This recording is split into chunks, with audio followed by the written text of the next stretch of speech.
مصر ایک بہت قدیم ملک ہے۔ یہاں بہت سی انبیاء کرام تشریف لائے۔ مصر میں ایک دریا ہے جس کا نام دریائے نیل ہے۔ یہ وہی دریا ہے جسے حضرت یوسف علیہ السلام کے زمانے میں مصر کے بادشاہ نے اپنے خواب میں بھی دیکھا تھا، اور اس کے علاوہ بھی اس دریا کی بہت سی تاریخیں قائم ہیں۔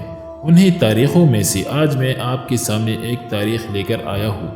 یہ اس وقت کی بات ہے جب حضرت عمر رضی اللہ تعالی عنہ نے مصر کو فتح کر کے مصر پر بھی اسلام کا جھنڈا لہرایا، اور حضرت عمرو بن عاص رضی اللہ عنہ کو وہاں کا گورنر مقرر کیا۔ جب وہاں حضرت عمرو بن عاص رضی اللہ عنہ گورنر قائم کی گئی تو کچھ دنوں کے بعد دریائے نیل خشک ہو گیا۔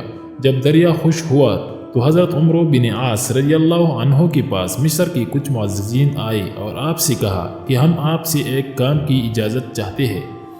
حضرت عمرو بن عاص رضی اللہ عنہ نے پوچھا کہ تم کس چیز کی اجازت چاہتے ہو؟ تو انہوں نے کہا کہ ہمارے یہاں برسوں سے دستور چلا آ رہا ہے کہ جب بھی دریائے نیل خشک ہوتا ہے تو اس دریا میں ایک حسین و جمیل اور جوان لڑکی کو ڈالا جاتا ہے۔ اس لڑکی کو دریا میں ڈالنے سے دریا دوبارہ چل پڑتا ہے، تو اب ہمیں اس چیز کی اجازت دے کہ ہم دوبارہ کسی لڑکی کو دریا میں ڈالیں۔ حضرت عمرو بن عاص رضی اللہ عنہ نے یہ سن کر فرمایا کہ میں تمہیں اس کام کی ہرگز اجازت نہیں دے سکتا، ہاں البتہ میں امیر المومنین کو خط لکھ کر ساری صورتحال بتا دوں گا، پھر امیر المومنین جو فیصلہ کرے گے اسی پر عمل کیا جائے گا۔ چنانچہ حضرت عمر رضی اللہ عنہ کو خط لکھا گیا اور ساری صورتحال سے آگاہ کر دیا گیا۔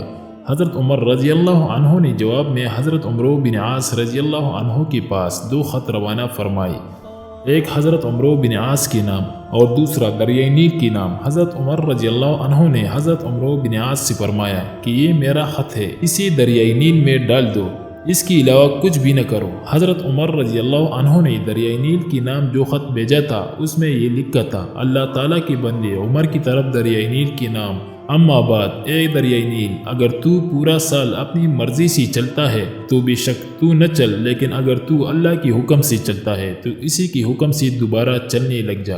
حضرت عمرو بن عاص رضی اللہ عنہ نے جیسے ہی یہ خط دریا میں ڈالا تو فوراً دریائے نیل پانی سے بھر گیا۔ وہ دن ہے اور آج کا دن، پھر کبھی بھی وہ دریا آج تک نہیں سوکھا۔ واہ عمر، تیری شان پر قربان جاؤ۔ تاریخ الخلفاء۔